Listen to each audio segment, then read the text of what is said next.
और ऐसे पहुंचती है ऐसे। एडास में प्रॉब्लम है। एडास लेवल 2 में हालांकि मैंने काफी फीचर्स बंद किए हुए हैं। This is a very strong car. लेकिन मेरे जो बड़े भैया हैं उनकी हाइट 6 फीट 1 इंच है। वो जैसे पीछे बैठे उन्होंने कहा भाई मेरे से आशु नहीं बैठा जाए। अगर आपको कैमरे में दिख रहा होगा तो यहाँ पूरा स्पेस है जहाँ मेरा पूरा पैर मूव कर रहा है। There is some fault with the airbag. I don't know why Okay. it is. Get used to it. तो आप नीचे कीबोर्ड पे देखते हैं, आपको पता है कि आप ऐसे ऐसे कर। ओके तो इस प्राइस रेंज में इससे बेटर कार अभी तो नहीं है। This is heavier than your Tata. दरवाजा खोलो और उसको थर्ड आप एक्सपीरियंस। चार्जर आया, that is a portable charger 3.4 kilowatt. हाँ But that takes a lot of BMW बोला था। You are sitting in a Beamer. तो ये ना उस लेवल को टच करती है।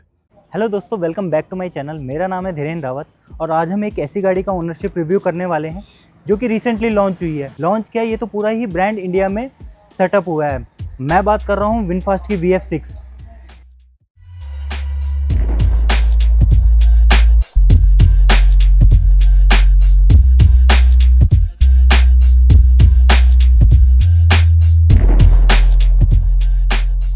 तो दोस्तों ये है विनफास्ट की VF6। विनफास्ट एक वियतनाम ब्रांड है जो कि रिसेंटली इंडिया में इन्होंने अपना प्लांट सेटअप किया है और इन्होंने अपनी 2 इलेक्ट्रिक गाड़ी लॉन्च की थी which is VF6 and VF7। ये है VF6 जो कि compete करती है आपकी टाटा की नेक्सॉन EV और MG विंडसर EV से। सो इसके ओनर से आज हम डिटेल में बात करने वाले हैं। उन्होंने ये गाड़ी क्यों परचेज़ की, क्यों उन्होंने नए ब्रांड पे एक ट्रस्ट दिखाया है और क्या इसमें पॉजिटिव है क्या नेगेटिव है। प्लस अगर आप 15 से 20 लाख के बीच में कोई गाड़ी प्लान कर रहे हो तो क्या आपको विनफास्ट की VF6 कंसीडर करनी भी चाहिए या नहीं करनी चाहिए, सारा कुछ डिस्कस करने वाले हैं हम इस वीडियो में।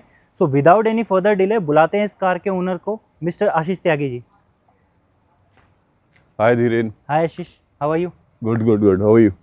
बढ़िया। Hi everyone. Firstly congratulation for the new car और गाड़ी सच में बहुत अच्छी लग रही है। Thank you. अपना एक छोटा सा इंट्रो दे दो आशीष। मेरा नाम आशीष त्यागी है, मैं यहीं रहता हूँ विकासपुरी। एक्चुअली विकासपुरी के पास हमारा एंसेस्ट्रल विलेज है हस्ताल के नाम से और एजुकेशन लाइन से बिलोंग करता हूँ and this is all about me. Great. So Ashish, my first question is why VinFast VF6 और आपने ये क्यों प्लान किया? यही क्यों प्लान की? या देखो ऑप्शंस तो बहुत है मार्केट में। Personally MG is not something that I favour a lot. मतलब मेरे को MG कोई बहुत ज़्यादा अट्रैक्टिव या बहुत ज़्यादा सही प्रोपोजिशन लगता है। बहुत हल्की गाड़ियाँ हैं, मतलब नथिंग अगेंस्ट MG। हो सकता है लोग MG के दीवाने हो, तो मैं उनको ऑफेंड नहीं करना था। Tata was one product that I was looking at, specially Tata curve, क्योंकि ये टाटा कर्व के भी सेगमेंट को हिट करती है। Tata Nexon, Tata curve. तो मेरे को नेक्सॉन भी बहुत अच्छी लगती है, कर्व भी बहुत अच्छी लगती है, हैरियर भी बहुत अच्छी लगती है। मेरा मन था हैरियर लेने का, बट हैरियर थोड़ा सा आउट ऑफ बजट है क्योंकि उसका जो टॉप मॉडल है वो आता है 32-33 करीब का, तो वो आउट ऑफ बजट है। तो मेरा था कि या तो टाटा हैरियर का बेस मॉडल ले लूंगा या कर्व लूंगा। ओके। लेकिन फिर मेरे कजन है, उन्होंने बताया कि टाटा की आफ्टर सेल सर्विसेज, उनके पास तो पेट्रोल गाड़ी है टाटा की, तो उनकी after sale services he is not very happy. अब ये इलेक्ट्रिक मॉडल है तो मैं इसमें रिस्क नहीं ले सकता। अब महिंद्रा हमारे घर पे ही है, मेरे बड़े भाई के पास XUV है 700, उसमें भी थोड़े ग्लिचेस हैं। वैसे गाड़ी बहुत अच्छी है, सुपर्ब कार है। बट मेरे को ये था कि अच्छा इसके बारे में मैंने, जब मैं हैरियर के बारे में और कर्व के बारे में रिसर्च कर रहा था तो तब मुझे इस कंपनी के बारे में पता लगा कि ये इंडिया में आने वाली है। ओके। तो I waited for good 2 months। I did my study. मैं ऑनलाइन गया, मैंने थोड़ा इसके बारे में सुना। दे वर वेरी गुड ब्लॉग जो लोगों ने बात कर रहे हैं आपस में, एक्सप्लेन किया हुआ है कि कैसे ये कंपनी ने इतना मोटा इन्वेस्टमेंट किया है तमिलनाडु में। करेक्ट। हुंडई से बड़ा इन्होंने प्लांट लगाया। Yes, correct. तो अगर ये लोग हमारे देश में इन्वेस्ट कर रहे हैं और इतना मोटा प्लांट, इतना मोटा पैसा इन लगाया, तो मेरे ख्याल से ये लोग यहाँ पर रुकेंगे। और फिर इनके प्रोडक्ट के बारे में पता किया मैंने, तो 2017 में ये कंपनी आई थी। 2022 में इन्होंने अपना इलेक्ट्रिक कार का शुरू किया काम, और 2022 से लेके अब 2025 में ना इन्होंने काफी चेंजेस और काफी अच्छे चेंजेस किए हैं। तो मतलब इनका R&D department has been very active as compare to other cars. तो फिर थोड़ा सा, और दूसरा नया प्रोडक्ट था। This is a beautiful car. मतलब ये obviously this is matter of taste, very subjective. मुझे ये बहुत खूबसूरत लगी as compare to other Tata product. और MG लेनी नहीं थी। महिंद्रा की वो 2 ट्विंस हैं, वो एक तो एक्सपेंसिव बहुत है, दूसरा मुझे नहीं लगता दे value propositions, value for money मुझे नहीं लगता। V6 and XUV9। V6 and XUV9 ये बिल्कुल टॉय कार्स लगती है, वेरी नाइस। मतलब but a car should look like a car, तो मेरा वो मानना है। अच्छा। टाटा लेना चाहता था। अब मैं जब रोड पे टाटा कर्व को देखता हूँ तो बड़ा मेरे को होता है, but I think I have made a right choice with VF6। सो जब भी इंडिया में कोई गाड़ी लेता है ना तो उसके माइंड में रहता है ब्रांड ट्रस्ट। तो ये तो अभी नई गाड़ी आई है, तो वो क्लैरिटी कैसे आपने माइंड में लाई कि मुझे यार विनफास्ट पे नया ब्रांड में जाना है? क्योंकि अभी इसकी सर्विस के बारे में नहीं पता, शोरूम्स के बारे में ज़्यादा नॉलेज नहीं है लोगों को। मैंने ये purely this is a matter of instinct, this is a matter of your gut feeling. हाँ मुझे ये लगता था कि जैसे मैंने कहा कि इतनी इन्वेस्टमेंट अगर करके आप आ रहे हो ना, और आपने इंडियन मार्केट को बाद में टारगेट किया, आपकी गाड़ियाँ कनाडा में बिक रही हैं। हाँ So you've been selling your cars in Canada, you've been selling your cars in US, you've been selling your cars in countries in Asia and Africa. It's established brand. It is an established brand outside India, not in India. हाँ तो अगर आप पहले से अपना product बेच रहे हो ना, उसके बाद आप इंडिया में आ रहे हो और आप अच्छी खासी आपने R&D की है, जैसे वियतनाम में जो ये कार बिकती है उसका जो ग्राउंड क्लियरेंस है वो थोड़ा कम है। ओके तो इन्होंने इंडियन उसके हिसाब से, Indian mannerism, Indian roads, Indian drivability, उन सब के हिसाब से थोड़ा सा इसको कस्टमाइज भी किया है। तो इसको हल्का सा उठा भी दिया है। तो हर चीज़ अगर उन्होंने अच्छे से R&D की है ना, तो वो खराब प्रोडक्ट लेकर नहीं आएंगे। फिर भी it is obviously a risk that a person has to take, but अगर कोई आपके देश में इन्वेस्ट कर रहा है ना, तो that is one risk that I am ready to take. Okay आपने बताया कि नॉर्थ इंडिया में आपने ये पहले ली है। नॉर्थ इंडिया में विनफास्ट की पहली गाड़ी की डिलीवरी मैंने ली है। तो I am the first person जिसने विनफास्ट की कार को पूरे नॉर्थ में मैंने लिया है, और ऑल ओवर इंडिया मेरे ख्याल से आई एम द सेकंड या थर्ड कस्टमर, थर्ड मेरे ख्याल से। ओके एंड आपने ये निकाली कहाँ से? ओखला में यूवी कार्स करके हैं, बख्शी जी का है, बड़े अच्छे इंसान है, आई वुड लाइक टू से।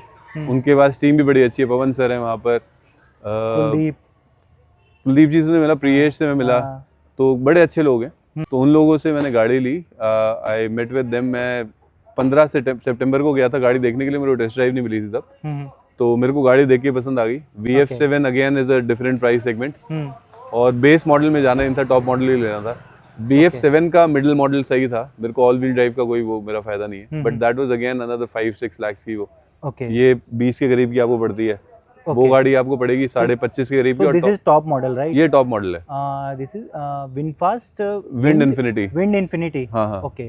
ये टॉप मॉडल है। उनका जो टॉप मॉडल है दैट इज 27-28 के करीब।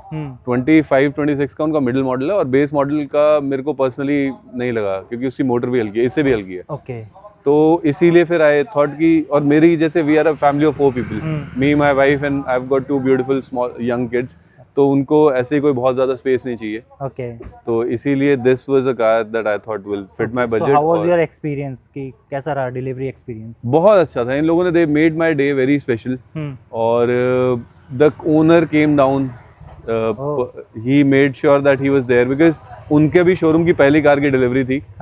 तो he also felt very special, he made me feel very special. उन सब लोगों ने, मतलब जो कलर था उसमें थोड़ा टाइम लगा, बिकॉज ये जैसे रेड उनके पास था, ब्लैक उनके पास था, व्हाइट भी शायद उनके पास था, but I was very clear कि मेरे को यही चाहिए, अर्बन मिंट ही चाहिए। ओके तो क्या है इसका कलर का नाम, क्या है? Urban Mint. Urban Mint. So Ashish, अब मुझे बताओ इसका एक्स शोरूम प्राइस कितना था, ऑन रोड आपको कितने की पड़ी? एक शोरूम मेरे ख्याल से इसका 8.5 18.5 कुछ है, और ऑन रोड मेरे को ये पड़ी है। देखिए एक चीज़ मैं आपको बताऊंगा फॉर योर व्यूअर्स, बिकॉज अभी नवंबर चल रहा है, तो people who want to avail this can. अभी इन्होंने ना नवंबर तक जिसने गाड़ी की डिलीवरी ले लिया उसको it is 60,000 on VF6 and 75,000 on VF7 का अपफ्रंट डिस्काउंट मिल रहा है। ओके मुझे वो बाद में मिला था, क्योंकि मैंने पेमेंट कर दी थी पहले। वो बेसिकली है क्योंकि ये 3 साल की चार्जिंग दे रहे थे अपने वी ग्रीन चार्जर्स पे, बट वो अब वो नहीं दे पा रहे हैं। बट वो कमिट किया था उन्होंने, वो कमिट किया था, वो अब वो नहीं दे पा रहे हैं, तो उसके लिए ठीक है, उन्होंने मॉनेटरी उसमें उनको कॉम्पनसेट किया, तो मेरे को 60,000 डिस्काउंट मिल गया। तो ऑन रोड आप मान के चलो कि ये आपको 19 समथिंग की पड़ेगी, 19.5 के करीब ही पड़ेगी। ओके आपने कितना पे किया था विनफास्ट को?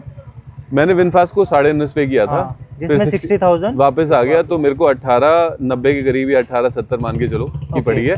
लेकिन उसके ऊपर की, जैसे मैंने इसमें PPF कराया है, तो 60,000 मेरा उसमें लग गया। ओके तो वो मेरा ना कुल मिला के वो 19.5 पे ही आ गया। फिर बाद में अब मैंने इसका चार्जर अप्लाई किया हुआ है, वो दैट इज अनदर 40,000। ये this is for the viewers, अगर आप इलेक्ट्रिक कार लेते हो तो उसके साथ ना आपको चार्जर भी लेना पड़ेगा। पोर्टेबल चार्जर से काम चलता नहीं है, क्योंकि जो इसके साथ चार्जर आया है वो पोर्टेबल चार्जर है, राइट? इसके साथ जो चार्जर आया that is a portable charger 3.4 kilowatt, but that takes a lot of time. उसमें आपको फुल चार्ज करने के लिए from 0 to 100 I believe it will take good 17-18 hours, maybe 20 hours. मैंने वो किया नहीं है 0 to 100 on a portable charger. मैं 20 to 80 के बीच में रहता हूँ। तो उसमें भी जैसे कल रात को मैंने तकरीबन आई वॉज आउट 2 बजे रात को मैं घर आया, तो 2 बजे मैंने चार्जिंग पे लगाई है, अब मैंने हटाई है तकरीबन 10:30 बजे। तो it is only from 25 it got to 75%। तो यू कैन इमेजिन फ्रॉम रात को 2 बजे टू सुबह 10:30 बजे तक, from 25% it is only gone to 75%। या तो स्लो चार्जर में वो स्लो है, तो मैंने अब अप्लाई किया है। I am fast charger planning to buy not AC fast charger 7.4 kilowatt which should take not more than 8 hours. तो वो मैंने अप्लाई किया हुआ है। That is another additional cost of 40,000। Plus आपको उसके लिए सिंगल फेज मीटर लेना पड़ेगा, that is additional cost of 20-25,000। तो ये सब इंफ्रास्ट्रक्चर कॉस्ट भी आप दिमाग में रखिएगा if you want to buy an electric car. Okay, and battery backup क्या आता है इसमें? 59 इसका 59.6 है। 59.6। हाँ। मैंने हैरियर ईवी का एक इंटरव्यू किया था, तो उन्होंने बोला था गाड़ी लेना आसान है, लेकिन चार्जिंग का जो सेटअप करना है ना वो काफी टफ है। बिल्कुल। तो आपके साथ भी ऐसा कुछ इशू हुआ है कि यार मुझे पहले लोड बढ़वाना है, घर का मीटर लोड बढ़वाना है, या फिर चार्जिंग सेटअप करने में क्या मतलब? देखिए, इश्यूज एज सच नहीं है। आपको BSES में जाके ऑनलाइन अप्लाई करना पड़ेगा। अगर आप नहीं कर सकते हो तो आप किसी मिडिल मैन को ढूंढ लो। मैंने तो यही किया। क्योंकि अपने आप करने जाओगे तो it takes lot of time. तो उसके बाद देखिए, लोड कुछ नहीं है, अप्लाई कर लो मीटर। आप घर के लिए 7.4 किलोवाट का मीटर बहुत है। बाहर तो आपके पास बहुत सारे मीटर हैं, 70-80 के भी मिल जाएंगे आपको फास्ट चार्जर्स। घर के लिए फास्ट चार्जर कोई मतलब नहीं, आपको मिलेगा भी नहीं। अब आप उसके लिए एक सिंगल फेज मीटर आपको अप्लाई करना पड़ेगा। वो आप BSES से अप्लाई करोगे फॉर डेली कस्टमर्स। बाहर के जितने भी लोग हैं वो अपना जानते होंगे। आपको एक चार्जर खरीदना पड़ेगा। आप चाहो तो कंपनी जो चार्जर प्रोवाइड करती है आप वो ले सकते हो। वो मेरे ख्याल से 40-42 हज़ार रुपये का है। बाहर से आप स्टैटिक का लोगे तो वो शायद 37,000 के करीब का है। और कंपनीज भी हैं बहुत सारी, एक्सिकॉम है, तो वो सब है। तो ये सब चीज़ों में ना टाइम लगता है। जैसे मेरे को गाड़ी के साथ 1.5 महीना हो गया, बट अभी भी ना मेरा मीटर इंस्टॉल हुआ है ना चार्जर इंस्टॉल हुआ है। तो it will take time. But portable charger आपके पास आ जाएगा, आप थोड़े दिन काम चला सकते हो। बट मेक श्योर जब आप गाड़ी लेने जा रहे हो ना, for everybody who wants to buy an electric car and wants to also have a setup for your AC slow charger that at least has a 7.4 kilowatt की कैपेसिटी, उन लोगों के लिए इट विल बी बेटर। अगर आप गाड़ी apply कर रहे हो तो साथ आप साइमल्टेनियसली चार्जर को भी अप्लाई कर दो, खरीद लो, और आप साथ आप अपने सिंगल फेज मीटर को भी अप्लाई कर दो। So this is electric car. So electric car में ना सब्सिडी है, तो दिल्ली में कुछ है? नहीं, कोई सब्सिडी नहीं है। कोई सब्सिडी नहीं है? नहीं, कोई सब्सिडी नहीं। यूपी में शायद है। यूपी में है शायद, हरियाणा में मुझे नहीं पता। दिल्ली में पहले थी, but with the new government coming in there is no subsidy on electric cars. Okay. ये लोगों का बड़ा डाउट रहता है। ये अभी जो नया GST स्कीम भी आई है उसमें भी देयर इज नो सब्सिडी। तो that is a little bit of heart break for people in Delhi, especially people who want to go for electric cars. There is no subsidy. Okay. आपने इसमें accessories लगाई है कोई? मैंने इसका PPF कराया है। इसके अलावा मैं आपको दिखा देता हूँ इफ यू वांट टू सी। अभी इसके कंपनी की तरफ से एक्सेसरीज आई नहीं है। तो ये फुट मैट सारे कस्टमाइज हैं। ओके। ये बड़े प्यारे फुट मैट लगा तो ये आपने कस्टमाइज कराया? ये कस्टमाइज कराए हैं, ये अवेलेबल है नहीं आपको। बाहर से ही करवाया? हाँ, ये आपको मिलेंगे भी नहीं। ये कस्टमाइज ही कराने पड़ेंगे आपको। तो अभी इसकी एसेसरीज कोई अवेलेबल है? कोई अभी फिलहाल नहीं है। अब आ गई हो तो पता नहीं, मेरे टाइम पे नहीं थी, और मैंने लास्ट 15 दिन पहले चेक किया तब भी कोई नहीं थी। ओके। और मेरे को नहीं लगता अभी भी आई है। तो दोस्तों आप देख सकते हो इसकी साइड प्रोफाइल, और इसमें हमें अच्छा खासा ग्राउंड क्लियरेंस मिलता है, अराउंड 190 mm का, राइट? यस। तो आशीष, अब मुझे बताओ, आप इसको कहीं ले गए हो अभी तक लॉन्ग ड्राइव पे? मैं इसको गुड़गांव हाईवे पे ले आ चुका हूँ कई बार, मेरा वहाँ आना जाना होता रहता है। तो एक्सप्रेसवे पे ले आ चुका हूँ, सोना रोड तक ले आ चुका हूँ। बाकी अगर आप कहोगे बाहर जाना और वो सब, उसके लिए एक तो थोड़ा सा डर लगता है। अच्छा। लेकिन जाना है मेरे को बालाजी जाना है। हाँ। तो तब मैं इसको लेके जाऊंगा। ओके। और एक मेरा प्लान है, शायद दिसंबर के अराउंड में जैसलमेर जाऊंगा। तो उसमें भी मेरा मन है कि मैं इसको लेके जाऊं। बट अभी वो मेरा श्योरिटी है नहीं, बिकॉज राजस्थान में इलेक्ट्रिक कार्स का इंफ्रास्ट्रक्चर कैसा है, I am not sure. Okay. So मतलब अभी ईवी को लेके है थोड़ा डाउट की ले जाने में लॉन्ग ड्राइव में? मतलब that is the only doubt per se that I have. उसके अलावा there is no other doubt. Okay. आप अगर लॉन्ग ड्राइव पे जा रहे हो, जैसे इसकी रेंज है, मान लो 350 इसकी रेंज है, इजी रेंज है, 350 to 380 आपको ये आराम से दे देगी। Company claims it's 423 460। कंपनी की क्लेम है for this car top model VF6 wind infinity 462। हाँ, ये रेंज आपको देगी 380 to 400। मेरे को पहले ये रेंज कम दे रही थी, बट अभी थोड़ा सा, बिकॉज मैं मैनुअल गाड़ी चलाता था, इससे पहले मेरे पास निसान सनी थी।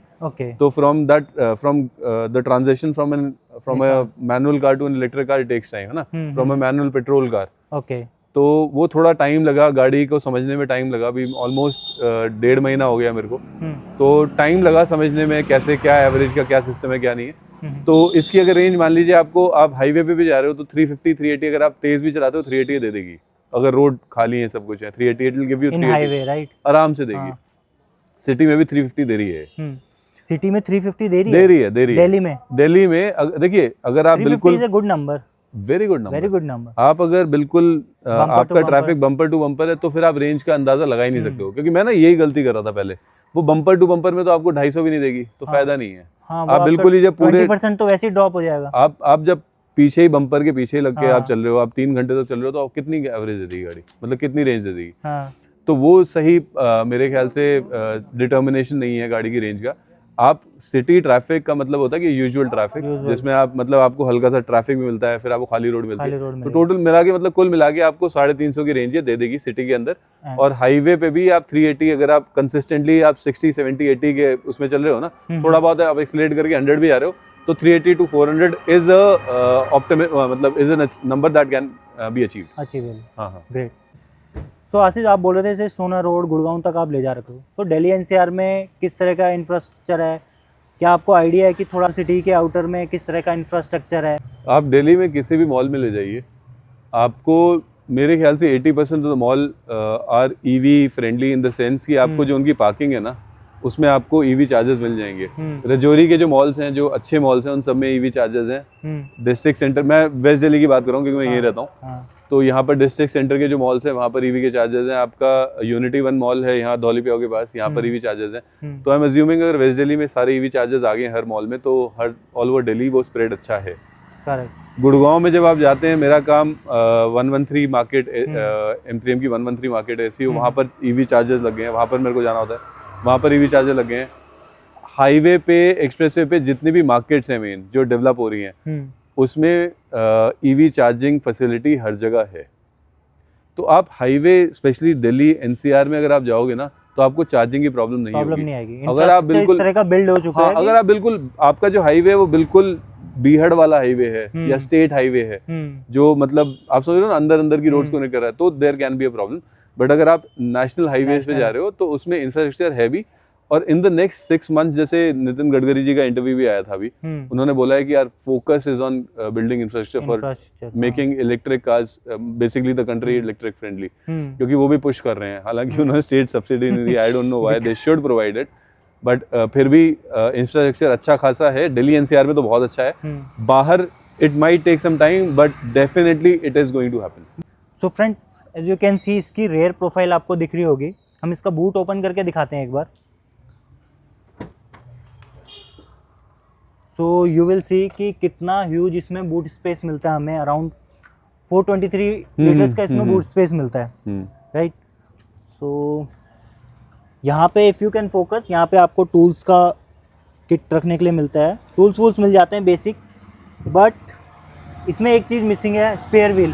स्पेयर व्हील इसके साथ नहीं दे रहे हैं, हाँ। नहीं दे रहे हैं। तो क्या लगता है आपको कि ये मतलब कुछ है यार? रिस्क तो है, हाँ। लेकिन ऐसा है कि जो टायर्स है ना, they very fat, look at the tyres, pretty fat tyres. दूसरा, इसके अंदर पंचर रिपेयर किट मिलती है। तो आपको थोड़ा सा गूगल, अगर आपको भगवान ना करे अगर आपको पंचर फेस करना पड़े, तो आपको you have to be proactive enough too. और एक तो इसके जो टायर मॉनिटरिंग सिस्टम है ना, वो आपको अलर्ट दे देगा कि हवा कम हो रही है, हवा कम है, तो दैट इज व्हेन आपके कान खड़े हो जाने चाहिए कि गाड़ी में हो सकता है पंचर हो गया, और वो आपको टायर ही बता देगा कि इसमें डिफ्लेशन हो गया है। तो उसमें फिर आपका वो 10-15 मिनट 20 मिनट का टाइम होता है, और टायर्स स्ट्रॉन्ग हैं, वो इतना हवा को होल्ड कर लेते हैं कि आप जाके पंचर रिपेयर वाले तक पहुंच जाओगे। और नहीं तो उसी समय आप खोलिए, आप गूगल पे, यूट्यूब पे देखिए, थोड़ा सा काम करना पड़ेगा, बट मुश्किल नहीं है। पंचर रिपेयर करना इज नॉट डिफिकल्ट, मतलब वो। So friends, we are inside the VinFast VF6 और look at the cabin guys. आप एक बार इसका कैबिन देखो, कितना प्रीमियम आपको फील हो रहा है। लग रहा है कि आप किसी BMW वाली गाड़ियों में बैठे हो, कुछ इस तरीका का इसका प्रीमियम लग रहा है आपको। पूरी लेदरेट फिनिश मिलती है, सॉफ्ट टच तो नहीं है, बट पूरे कैबिन में आपको लेदरेट फिनिश मिलती है। अगर आप फोकस करोगे तो आपको यहाँ देखोगे तो आपको इंस्ट्रूमेंट क्लस्टर नहीं मिल रहा है, आपको एक स्क्रीन दी है जहाँ से आप पूरा सब कुछ मैनेज कर सकते हो, राइट। सो आशीष, मुझे ये बताओ, आपको इंटीरियर में सबसे अच्छा क्या लगता है यार? एक तो इसका जो ड्यूअल टोन है ना, हाँ। आप जनरली अगर कार्स में देखोगे, 2 सेगमेंट्स को मैं मानता हूँ। जो कार्स को अगर आप डिफरेंशिएट करोगे, one is your usual segment and the second is your थोड़ा सा प्रीमियम सेगमेंट। यूजुअल सेगमेंट में आपको आ गया जैसे कि आपकी हुंडई आ गई, होंडा आ गई, टाटा आ गई, और प्रीमियम सेगमेंट में आ गया जैसे आपकी BMW, ऑडी आ गई। तो ये ना BMW, ऑडी वाले सेगमेंट को टच करती है, स्पेशली इंटीरियर्स के मामले में, परफॉर्मेंस के मामले में। जैसे आपने सॉफ्ट टच कहा, ये सॉफ्ट टच है, इसका थोड़ा soft touch is not very soft, but this is soft touch. ये सारा सॉफ्ट टच है इसका है ना, ये सब है। इसका जो ये दो फिट एंड फिनिश जो है ना, that is at par with your expensive cars, and when I say expensive cars, I'm again referring to BMW and Audi. तो अंदर बैठ के, and this is what my friends told me, देखो मेरा तो biased हो सकता है, एक मानना है ना, but my friends told me, जैसे अभी परसों मैं गुड़गांव में था, तो मेरा एक फ्रेंड है वो जर्मनी में रहता है, तो he drives all expensive cars ना, तो वो अभी आया हुआ है, तो he sat in the car, वो पहले, और वो बहुत चिल्ला रहा था कि तूने क्या बकवास गाड़ी ले ली, विनफास्ट क्या होता है, मैंने तो कंपनी का नाम भी नहीं सुना। हालांकि विनफास्ट है यूरोप में, अच्छी खासी है, लेकिन उसने देखी नहीं थी। वहां पर जर्मनी में इलेक्ट्रिक कार्स बहुत बिक रही हैं, but when he sat in the car, he was completely, मतलब जिसे कहते हैं ना कि स्पेल बाउंड, मतलब ही वाज सो हैप्पी। उसने कहा कि यार ये तो अंदर से तो ऐसा लग रहा है कि you are sitting in a BMW, उसने BMW ही बोला था, you are sitting in a beemer. तो ये ना उस लेवल को टच करती है। तो आपको इस प्राइस रेंज में इतना अच्छा फिट एंड फिनिश और इतना अच्छा प्रोडक्ट अगर मिल रहा है ना, तो why not. In fact panel gaps भी आप देखोगे कहीं दिख ही नहीं रहा आपको, कहीं भी नहीं है। ग्रेट। सो आशीष, इसमें ना आपको इंस्ट्रूमेंट क्लस्टर नहीं मिलता है, सारा आपको जो इन्फॉर्मेशन है वो आपके स्क्रीन पे ही मिल रहा है जी। So tell me, this is practical है, यूजर फ्रेंडली है या नहीं है, या कुछ प्रॉब्लम आपको फेस कर रहे हो इसमें? देखो स्टार्टिंग में it took me some time, जैसे मुझे याद है, I did another ownership review, that was just after 10 years of driving this car, 10 years 10 days of driving this car. अब मैंने इसको 1.5 महीना चला लिया है, तो अब मेरे को ना समझ में आ गया है, मुझे मतलब 80% आई अंडरस्टैंड, अभी भी 20% बचा हुआ है, मतलब 75-80% मैं समझ गया इस गाड़ी की ड्राइवेबिलिटी, इसकी मॉनिटरिंग, इसकी जो भी मैन्यूवरिंग है, इसको यूज करना, तो अब मेरे को यूजर फ्रेंडली लगता है। स्टार्टिंग में मेरे को दिक्कत हो रही थी, तो for anybody who wants to make that shift, it will take some time, but ऐसा नहीं है यूजर फ्रेंडली नहीं है, यूजर फ्रेंडली है, it will take some time. और जो आप MID डिस्प्ले कह रहे हो उसकी जगह ना आपको अच्छा खासा HUD डिस्प्ले अच्छा खासा मिलता है, तो उसमें सारी इन्फॉर्मेशन आती है आपको। सो मतलब आप बोल रहे हो कि ऐसा कोई चैलेंज नहीं है ओवर द टाइम? कोई चैलेंज नहीं है ओवर। देखो आपका AC, आपको the only thing that you miss कि आपको बटन्स मिल जाते हैं, वो AC है, वो भी अब आपके बटन की जगह टच ही तो है। AC का एक डेडिकेटेड आपको एक पूरा इसमें स्क्रीन में नीचे का एक पैनल दिया हुआ है, दिस डज नॉट चेंज, ये चेंज हो जाएगा, ये और ये चेंज नहीं होगा। तो आपको अब पता है AC यहाँ से चेंज हो जाएगा, आपको पता है आपको अगर फोल्ड करना है तो मिरर्स को आप ऐसे बता के ऐसे फोल्ड कर सकते हो। तो ये सब चीजें ना थोड़ा टाइम लगता है to get used to, but अगर आप 1-1.5 महीना गाड़ी चला लोगे ना, तो फिर ये बटन्स का ही काम करते हैं। तो ऐसा कोई दिक्कत नहीं। एक्चुअली मैं थोड़ा ओल्ड मेंटालिटी का हूँ, तो मुझे ना बटन ज्यादा प्रेफरेंसेस मेरी रहती है कि बटन हो रेदर देन टच, क्योंकि जब मैं गाड़ी चला रहा हूँ मुझे टच करना है, AC कम ज्यादा, तो मेरा फोकस जा रहा है। बिल्कुल। तो इस तरह से कोई प्रॉब्लम फेस की है, या दिस इज माय ओपिनियन? नहीं, बिल्कुल आप सही कह रहे हो। मैंने जैसे कहा ना, it will take some time. Starting में प्रॉब्लम हो रही थी स्टार्टिंग में, क्योंकि देखो आप जब गाड़ी चलाते हो ना, जैसे कंप्यूटर पे भी आप काम करते हो, for somebody who is completely naive, some novice, तो वो जब काम करता है तो टाइपिंग स्पीड भी कम होती है, ऐसे देखता है। बट एक बार आप you get used to it, तो आप नीचे कीबोर्ड पे नहीं देखते, आपको पता है कि आप ऐसे कर रहे हो, फिर ऐसे कर रहे हो, फिर ये कर लिया, फिर आपने कर लिया, तो वो वाली चीज है। तो आपने अगर 1.5 महीने 2 महीने लगा ली गाड़ी में, तो आपको एग्जैक्टली पता है, आप ड्राइव कर रहे हो, आपने AC चेंज करना है, आपको पता है ऐसे किया, हल्का सा देखा, AC चेंज, चलो AC हो गया। आपको पता है आपने टेम्परेचर किया, आपने वो किया, फिर अपने आप टेम्परेचर, आपको पता है 4 वो मारे, तो 0.5 में 20 पे भी लेके आ सकते हो आप अकॉर्डिंगली। तो ये सब चीजें ना, it will take good 2 months maybe 3 for a person. जैसे मैं आपको एक और एग्जांपल देता हूँ, अब आपसे अगर कोई कहे कि आप टच फोन छोड़ के आप बटन वाला फोन आप यूज कर सकते हो, we are going to future ना, तो आप यूज कर सकते हो, बटन वाला नहीं कर सकते। तो जब आप, मेरे को भी लगता था कि मेरे को बटन चाहिए, बट अब मेरे से अगर कहा जाए ना कि बटन मेरे को दो, तो मेरे को नहीं चाहिए, अब नहीं चाहिए। हाँ, 2 महीने ऑलमोस्ट होने वाले हैं, आई एम वेरी हैप्पी। हाँ, अगर इसका टच ही काम ना करे, अगर कुछ खुदा ना खास्ता अगर टच पे ही प्रॉब्लम आ जाए, देन तो there is a problem. Technology, क्योंकि सब कुछ टच ड्रिवन है। अभी मैं इसका टच देख रहा हूँ तो काफी स्मूथ चल रहा है, अभी तो कोई दिक्कत नहीं, और सब कुछ आपको मिल जाता है, एप्पल कारप्ले, एंड्रॉइड ऑटो, सब कुछ है। गेम्स भी इसमें आपको मिलते हैं, गेम्स मिलते हैं, 3 गेम्स मिलते हैं। सो आपको वेब ब्राउजर भी मिलता है। हाँ, बच्चे हैं छोटे तो वो गेम्स खेल सकते हैं इजीली। राइट राइट, बट वो आपको गाड़ी खड़ी करने पे मिलेगा। गाड़ी खड़ी करने पे मिलेगा। चलती हुई गाड़ी में आप हाँ, गेम नहीं चलती। खेल सकते 60 सो डिग्री फ्रेंड्स, मैं इसका 360 कैमरा दिखाता हूँ and you can see the quality. ये देखो, ये देखो आप क्वालिटी, ऐसा लग रहा है बिल्कुल मेरा फ़ोन का कैमरा है। इनफैक्ट फ़ोन का कैमरा भी इतना क्लियर नहीं होता जितना इसमें दिख रहा है। सो यू विल गेट पूरा स्पेस जो आपको दिख रहा है अगल बगल आपकी, कौन सी गाड़ी जा रही है कौन सी नहीं जा रही। इनफैक्ट 360 डिग्री कैमरा का फ़ायदा यही है कि अगर आप किसी टाइट रोड में जा रहे हो तो आपको कभी इशू नहीं आएगा कि जो हमारे छोटा मोटा बम्पर पे स्क्रैच लग जाता है वो कभी नहीं लगता। सो आजकल सारी कंपनीज 360 दे रही है, बट कैमरा क्वालिटी मैं बोलूँगा top notch, right. Absolutely. Apart from this, यहाँ पे आपको इंस्ट्रूमेंट क्लस्टर की सारी डिटेल्स मिल रही है। यू विल नो कि मेरे को अभी कितनी रेंज दे रही है, एंड मैं my battery percentage is 73, right. Yes yes, and 338 kilometre आपने ड्राइव कर दिया अभी। नहीं, सिर्फ 73% battery that is remaining, this and is 338 is your expected range, but this is not the range that it will give you. 73% में it might give you 300 या 280। 300। हाँ, तो वो थोड़ा which is 10% fine, ही हाँ। आपको मान के चलो, depending on your driving style.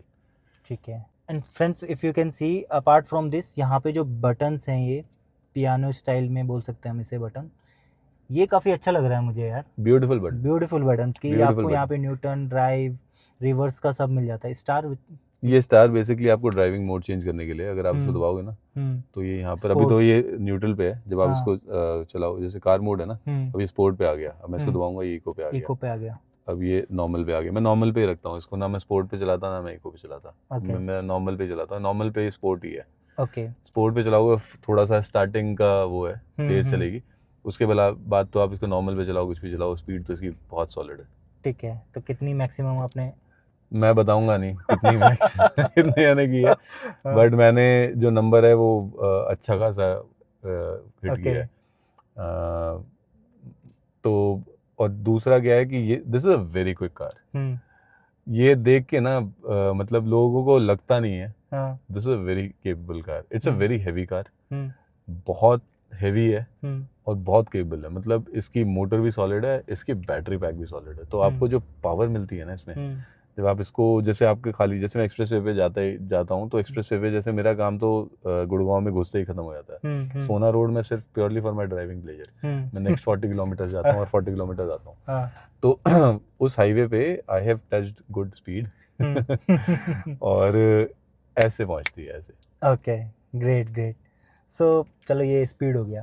अब बात करते हैं कि यार ये बजट फ्रेंडली है, 1 महीना हो ही है आपको, अभी ज़्यादा टाइम नहीं हुआ, बट आपने जो चार्जिंग कॉस्ट क्या आ रही है इसकी अभी? मतलब यार देखो, पहले ना मेरे पास वो इन्होंने पोर्टेबल चार्जर देने में टाइम लगाया, क्योंकि चार्जर अब डीलरशिप तो दे नहीं गई, वो तो कंपनी से ही आएगा। गाड़ी के साथ नहीं दिया? गाड़ी के बाद 15 दिन बाद मेरे पास तो चार्जर आप चार्ज कैसे कर रहे थे फिर? बाहर चार्ज बाहर कर चार्ज रहा कर था। रहे हाँ, मैं डीसी चार्जर से चार्ज कर रहा था। I was not very happy because ये कंपनी की तरफ से रिकमेंडेशन है कि आप हर 4 एसी चार्जिंग के बाद एक डीसी करो, हाँ। है ना।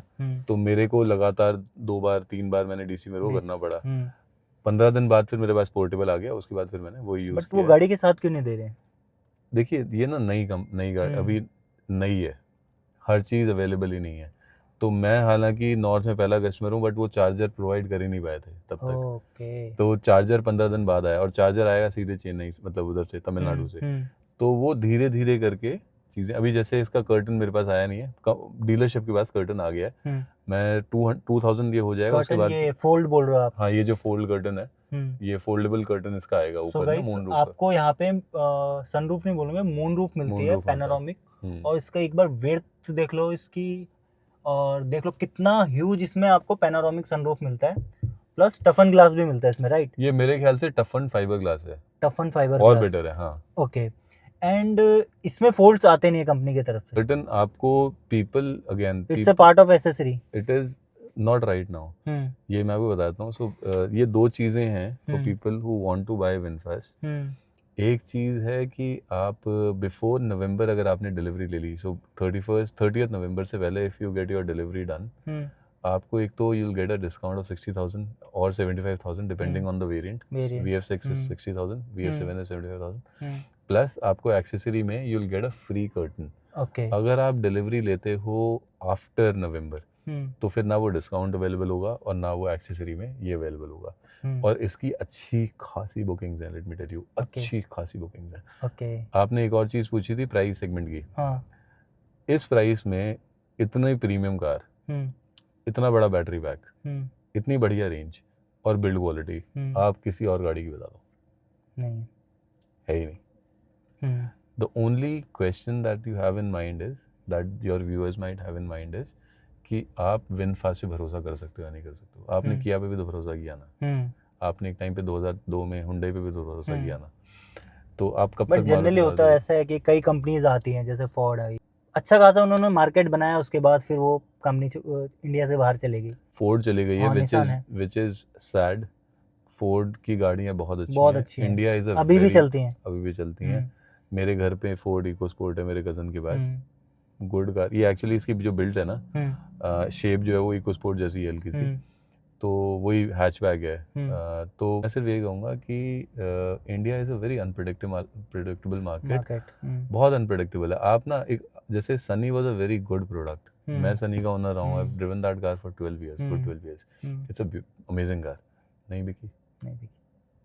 अब आप किसी से बोलो कि भाई क्यों नहीं बिकी, मैं आज तक इस बात का मेरे को नहीं पता जवाब क्या है। करेक्ट। और किसी बोलो बलेनो बिकती है, स्विफ्ट बिकती है, क्यों बिकती है आई डोंट नो। स्विफ्ट में अगेन गॉड फॉरबिड, अगर if somebody meets with an accident, गाड़ी का गेम ओवर है और आपका 100% गेम ओवर है। Why do you want to buy a car that is not safe, but people are buying that car. Alto बिकती है, no cabin space, nothing, zero, मतलब you know what I am saying, right. और बहुत अच्छी अच्छी cars उसी range में आ रही हैं। टाटा की बहुत अच्छी कार्स हैं, सामने टियागो खड़ी है, वेरी स्ट्रॉन्ग कार्स, मतलब बिल्ड क्वालिटी अच्छी है, सब चीज़ें अच्छी हैं। वाइड, अब ये गाड़ी इतनी क्यों नहीं चल रही है और आपकी जो है i10 क्यों चल रही है? It's a better car than i10, it's 100% better car than i10, but क्यों नहीं बिकती टाटा की गाड़ियाँ इतनी? After sale service definitely there are some issues, there are issues, but अगर इनकी गाड़ियाँ बिकेंगी ना, मारुति की आफ्टर सेल सर्विसेज इसलिए अच्छी हैं क्योंकि उनकी गाड़ियों की फिर उनके पास ना नंबर्स हैं, तो उनके इसीलिए। अब निसान की आफ्टर सेल सर्विस बहुत अच्छी नहीं थी, क्यों नहीं थी? क्योंकि उनकी गाड़ियाँ ही कम बिकी हैं। अब जब गाड़ियाँ कम बिकी हैं तो आप कैसे मेंटेन कर लोगे 3-3 4-4 सर्विस स्टेशन? तो वहाँ पर प्रॉब्लम है। इंडिया को यहाँ पर प्रॉब्लम ये है, मैं बोलना नहीं चाहता, बट ये प्रॉब्लम है यहाँ पर जो कस्टमर है ना, वो एवरेज को बहुत ज़्यादा वो लेके चलता है, focused on average, mileage, mileage. उसको ना बिल्ड क्वालिटी से, उसको एक प्रीमियम प्रोडक्ट से, सेफ्टी से ना कोई खास फर्क पड़ता नहीं है, which is very sad. I hope that changes with time. अब एटलीस्ट वो चेंज हो रहा है, थोड़ा थोड़ा हो जाएगा तो बहुत अच्छी बात है, क्योंकि आपको अगर अच्छी गाड़ी चाहिए, भारी गाड़ी चाहिए, तो वो रेंज कम देगी भाई, कम देगी, पेट्रोल अगर माइलेज कम देगी, आपका डीजल ज़्यादा खाएगी। अब फोर्ड की एंडेवर है, क्या सॉलिड गाड़ी है, नहीं बिकी। अब आप गाड़ी में कोई कमी आप बताओ, नहीं बताओ। नहीं चलो ठीक है। एंड फ्रेंड्स, इसके अलावा if you focus on the cabin area, आपको अच्छा खासा स्पेस मिल जाता है। यहाँ 2 कप होल्डर्स मिल जाते हैं, यहाँ पे भी स्पेस मिल गया। यहाँ पर आपको चार्जिंग सॉकेट, अच्छा, यहाँ पे आपको चार्जिंग सॉकेट मिल जाता है, प्लस यहाँ पे भी आपको काफ़ी डीप स्टोरेज मिल जाती है। एंड सबसे अच्छा पॉइंट मुझे इसका ये लग रहा है, ये जो स्पेस आप मूव कर सकते हो, मूव कर सकते हो यहाँ से। समटाइम्स इट हैपेंस कि राइट में लगा रखे हैं, तो मुझे निकलने के लिए नहीं है ड्राइवर साइड, तो आप इधर से निकल सकते हो, तो आप इजीली यहाँ से निकल सकते हो। You can sit over here, you can easily drag your feet, यहाँ से स्लाइड करके you can open the door and you can. So friends, if you can सी, अगर आपको कैमरे में दिख रहा होगा तो यहाँ पूरा स्पेस है जहाँ मेरा पूरा पैर मूव कर रहा है। एंड यहाँ पे भी आपको छोटी सी पॉकेट मिल जाती है जहाँ आप अपने डॉक्यूमेंट्स रख सकते हो। अब यहाँ पे आप देखोगे कि आपका हेडरूम भी अच्छा खासा मिलता है, लेग रूम भी अच्छा खासा मिलता है, प्लस थाई सपोर्ट बहुत अच्छी है फ्रंट सीट में। और अगर मैं बैक सीट दिखाऊं, सो यू कैन सी मेरा फ्रेंड अभी बैठा है 5'5" हाइट का, और अच्छा खासा इसका हेडरूम है, कोई चैलेंज नहीं है। और अगर आप देखोगे तो थाई सपोर्ट पीछे भी अच्छा है, बट मुझे फ्रंट में ज़्यादा बेटर लग रहा है। एंड लेग रूम भी आपको डिसेंट साइज़ का लेग रूम मिल जाता है। सो स्पेस वाइज आपको ऐसा कोई चैलेंज नहीं आने वाला है। And now comes to the point कि यार पॉजिटिव तो हमने बहुत सारा देख लिया, अब बात करते हैं नेगेटिव की। आई नो कोई भी कार परफेक्ट नहीं होती, राइट, बट कहीं ना कहीं ओनर बायस रहता है अपनी कार को लेके कि सबको, मेरे को अपनी गाड़ी अच्छी लगती है, सबको अपनी गाड़ी अच्छी, बट कुछ ना कुछ नेगेटिव्स तो होते हैं हर गाड़ी में। तो आपको क्या फील हुआ कि यार इसमें ये थोड़ा इम्प्रूव हो जाता तो। मुझे स्टार्टिंग में जब मैं पहले 15 दिन 20 दिन तो मेरे को बहुत सारे नेगेटिव दिखे, ओके। लेकिन धीरे धीरे सी जैसे मैंने कहा ना, यू गेट यूज्ड टू। तो जैसे ये उस समय मेरे को I did not find it user friendly. Now I can not get, I don't want to switch it to a manual car या a car where buttons are there. मेरे को नहीं चाहिए, मेरे को सारा यहाँ पर मिल रहा है. हैविंग सेड दैट, ये चलना चाहिए. आपके बटन चलते हैं, ये चलना चाहिए. ये चलना चाहिए. ये अगर नहीं चल रहा है, देयर इज अ प्रॉब्लम. जो बड़ा नेगेटिव मैं आपको बताता हूँ, you can see this sign over here. आप चाहें तो फोकस भी कर सकते हैं इस पे. ये एयर बैग का साइन है, तो there is some fault with the air bag. I don't know why that is. अब मैंने I have taken it up with the dealership, they have taken it up with the company. तो मैं 2000 kilometres का wait कर रहा हूँ. 2000 kilometres में I will take it to the service centre and I will get this sorted. क्योंकि ये नहीं होना चाहिए. ये ठीक है, बाकी सारे साइन ठीक है. फास्टन सीट बेल्ट हमने नहीं की हुई है, ठीक है. ये दिखा रहा है कि ये दोनों सीट्स में सीट बेल्ट नहीं लगाई हुई है, इसकी वजह से है. But this sign should not be there. इस साइन के साथ साथ जब मैं गाड़ी चलाऊंगा तो यहाँ पर एक और साइन आता है कि सीट बेल्ट एरर करके, या सीट बेल्ट, वो सॉरी सीट बेल्ट एरर नहीं, सॉरी ये एयर बैग ऑफ, वो नहीं आना चाहिए. अगर एयर बैग ऑफ है तो that is a security glitch, safety glitch that you have. तो मैंने अगर इतना पैसा खर्च किया तो मेरे को सेफ्टी तो पूरी चाहिए ना. 7 एयर बैग्स हैं, अगर उसमें से काम का एयर बैग नहीं चला तो मैं क्या करेंगे 7. तो ये एक प्रॉब्लम है. दूसरा नेगेटिव, जो एक बड़ा नेगेटिव है जो कि चेंज नहीं किया सकता, ये तो सॉर्ट हो जाएगा, मुझे पता है. ये कुछ ये तो this is a software issue होगा, ये तो हो जाएगा. इसका क्या करें, लेग रूम का क्या करें, और रिक्लाइन का क्या करें, वो आप नहीं कर सकते कुछ नहीं भी. कर सकते. मेरे तो दो छोटे बच्चे हैं, तो उनके लिए तो बहुत कंफर्टेबल है कार. लेकिन मेरे जो बड़े भैया हैं, उनकी हाइट 6 फीट 1 इंच है. वो जैसे पीछे बैठे, उन्होंने कहा भाई मेरे से आशु नहीं बैठा जाएगा. ओके. तो मैं बोला कोई बात नहीं, आप आगे बैठ जाओ. तो आप ना, बहुत ज्यादा लंबा आदमी अगर होगा, वो बैठ तो जाएगा पीछे, 2 लोग भी बैठ जाएंगे, but comfortable for an hour में भी. बट जैसे अगर आपको लॉन्ग ड्राइव पे लेके जाना ना, तो पीछे लोग अगर 2 घंटे 3 घंटे बैठे हो ना, तो उनको थोड़ा सा डिस्कम्फर्ट होगा. अगर ये हल्का सा रिक्लाइन भी दे देना तो वो सॉर्ट हो जाता है. तो आपको लगता है कि ये छोटे छोटे जो इश्यूज हैं, ये इशू बड़ा है, ये मैं मानता हूँ. हाँ, ये है, ये छोटा इशू है. इसके अलावा मेरे को इस गाड़ी में कोई इशू नहीं लगा. मेरे को स्टार्टिंग में लगता था रेंज की प्रॉब्लम है, वो भी नहीं है. वो मेरी ड्राइविंग का या थोड़ा सा to get used to it, उसमें टाइम लगा. This I am used to the console now, this is sorted. मुझे ये बताओ, जो नए बायर्स हैं जो प्लान कर रहे हैं 15 से 20 लाख के बीच में गाड़ी, सो आप उनको रिकमेंड करोगे दिस कार की, किसको लेना चाहिए या नहीं लेना चाहिए?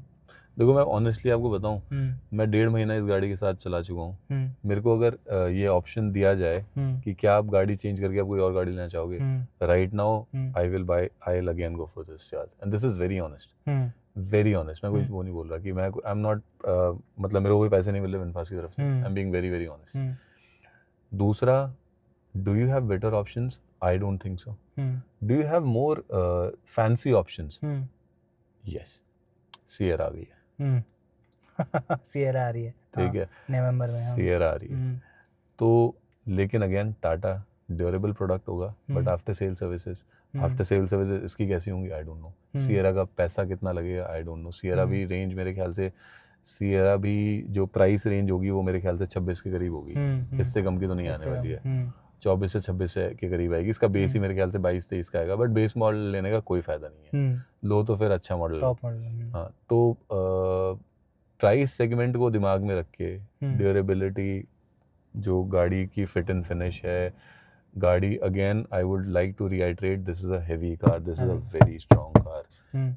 आपका फ्रंट टू पीछे तक, आपके बूट से लेके मतलब हर चीज, from your front to your पीछे तक का, आपका लोहा वोहा, everything is heavy in this car. मतलब मैं, and I am not being biased, this is heavier than your Tata. Okay. और इसका मैं आपको एक एग्जांपल देता हूँ. Tata curve is not even a segment, same segment. ठीक है, डाल सकते हो उसको, नेक्सॉन को और टाटा कर्व को, दोनों को इस सेगमेंट में डाल सकते हो. हाँ, टाटा कर्व का जो कर्व वेट है, दैट इज 1400 या 1500 kgs, including the battery pack. इतना है इलेक्ट्रिक का. इसका पता वेट कितना है? 2028 kgs. वाह. ठीक है, heavier than, this is heavier than your Tata. दरवाजा खोलो और उसको थर्ड आप एक्सपीरियंस करो. या वेरी हेवी, वेरी हेवी. तो बिल्ड क्वालिटी मिलती है. इसीलिए मैं कह रहा हूँ ना कि वो BMW वाला ना फील आता है. ओके. तो इस प्राइस रेंज में इससे बेटर कार अभी तो नहीं है, और मुझे लगता नहीं कि इंडियन उसमें आएगी. टाटा निकाल सकता है. सियरा आ रही है, तो जो भी लोग गाड़ी सोच रहे हैं वो सिएरा को दिमाग में रखते हुए चले। सो आशीष, इसमें आपने एडास टेस्ट किया है और इसमें लेन असिस्ट भी आता है, वो फीचर आपने यूज किया है और कितना यूजफुल है? एक तो इसका क्रूज कंट्रोल भी टेस्ट किया है, एडास भी टेस्ट किया है। एडास सिटी में तो इज अ न्यूसेंस, अच्छा प्रॉब्लम है, हाँ नहीं होनी चाहिए। एडास का आपने पूछा, पहले मैं बताता हूँ आपको। अडेप्टिव क्रूज कंट्रोल का बहुत अच्छा है, बढ़िया है। क्रूज कंट्रोल के साथ एडास मिक्स होता है तो स्टीयरिंग अपने आप चलता है। सब चीज़ें थोड़ा सा आपको अलर्ट रहना पड़ेगा, बट आपको मेजॉरिटी काम आपकी गाड़ी कर लेगी। It's a very able car, उस मामले में कोई दिक्कत नहीं है। एडास में प्रॉब्लम है। एडास लेवल 2 में हालांकि मैंने काफ़ी फीचर्स बंद किए हुए हैं सिटी के लिए, लेकिन फिर भी ना खड़े ब्रेक मार देती है कभी, ये प्रॉब्लम है। अच्छा, ये बहुत बड़ी प्रॉब्लम है। अभी परसों क्या हुआ, और ये 3-4 बार हुआ है, लेकिन प्रॉब्लम पहली बार क्रिएट हुई क्योंकि इसने 3-4 बार खड़े ब्रेक मारे हैं। ओके। होता क्या है, अब हमें आदत होती है रेड लाइट पे, और रेड लाइट पे ही हुआ है। रेड लाइट पे गाड़ियां खड़ी हैं, आप पीछे से आ रहे हो तो आप हल्के हल्के ब्रेक मारते हुए चलते हो। तो आप बिल्कुल, क्योंकि इंडिया में आदत है, आप बिल्कुल मिला के चलते हो। आप इतनी ही डिस्टेंस होती है दो गाड़ियों में, इससे ज्यादा डिस्टेंस नहीं होती ना। करेक्ट। ये इससे पहले ब्रेक मार देगी, और वो जो ब्रेक ये मारेगी ना, एडास जो मारेगा, वो ब्रेक मतलब बहुत डेंजरस है। वो एकदम ऐसे हो जाएगा, आप आराम से चला रहे हो, आप ब्रेक मार, एकदम ऐसे गाड़ी रुक गई तो पीछे से जो आ रहा है वो ठुकेगा। अब मेरे साथ 3 बार हुआ जिसमें मैं बच गया कि पीछे से कोई गाड़ी नहीं आ रही थी। ओके। लेकिन परसों एक बाइक वाला आ रहा था, वो लगा है गाड़ी में आके, हालांकि ये स्ट्रॉन्ग इतनी है से कुछ नहीं हुआ। वो बाइक वाला मेरे को सॉरी बोल के गया, मैंने उसको बोला नहीं आपकी गलती नहीं है, गलती मेरी है। गलती मेरी भी नहीं है यार, इसका एडास एकदम रिस्पॉन्ड करके एकदम खड़ा कर दिया। तो वो एक प्रॉब्लम है सिटी के में, ADAS is a nuisance. Highway के लिए अच्छा, तो आपने ऑफ करके रखा हुआ है? मैंने ऑफ किया हुआ है, बट वो जो गाड़ी एकदम खड़े ब्रेक मारती है उसको वो ऑफ हो नहीं रहा है। अब मैं जाऊंगा एक बार 2000 किलोमीटर जब होंगे ना, क्योंकि इसके वो जो ग्लिचेस हैं छोटे मोटे वो चेक कराने, तो मैं उनको बोलूंगा कि यार इसका एडास डिसेबल करो, मेरे को नहीं चाहिए। ओके। मतलब कोई तरीका हो कि आप हाईवे पे उसको चालू कर दो और सिटी में उसको बंद कर दो। ओके। तो फ्रेंड्स, ये था विनफास्ट VF6 का ओनरशिप रिव्यू, एंड आशीष ने काफ़ी अच्छे से पॉजिटिव भी बताया, नेगेटिव भी बताया। तो थैंक यू सो मच आशीष। और इसके अलावा आप कुछ बोलना चाहोगे हमारे यूजर्स के लिए? पहली बात तो फॉर समबडी, मैं सिर्फ गाड़ी के बारे में बात करूंगा। For people who want to buy electric cars, देखिए रिस्क थोड़ा सा है, बट वो इलेक्ट्रिक कार्स वैसे भी, इलेक्ट्रिक कार लेने में एक रिस्क है कि समय लगेगा किसी भी नई चीज़ पे जाने में, वो ट्रांजिशन में और वो भरोसे में ना टाइम लगेगा। फिर आप विनफास्ट में जा रहे हो, वो एक और एडिशनल भरोसा है। ओके। लेकिन प्रोडक्ट बहुत अच्छा है। मतलब I can 100%, this is my personal मतलब एक तरीके से रिकमेंडेशन कि this is a very good product. मतलब इस रेंज में, इस प्राइस ब्रैकेट में आपको इससे बेटर प्रोडक्ट आगे भी नहीं मिलने वाला।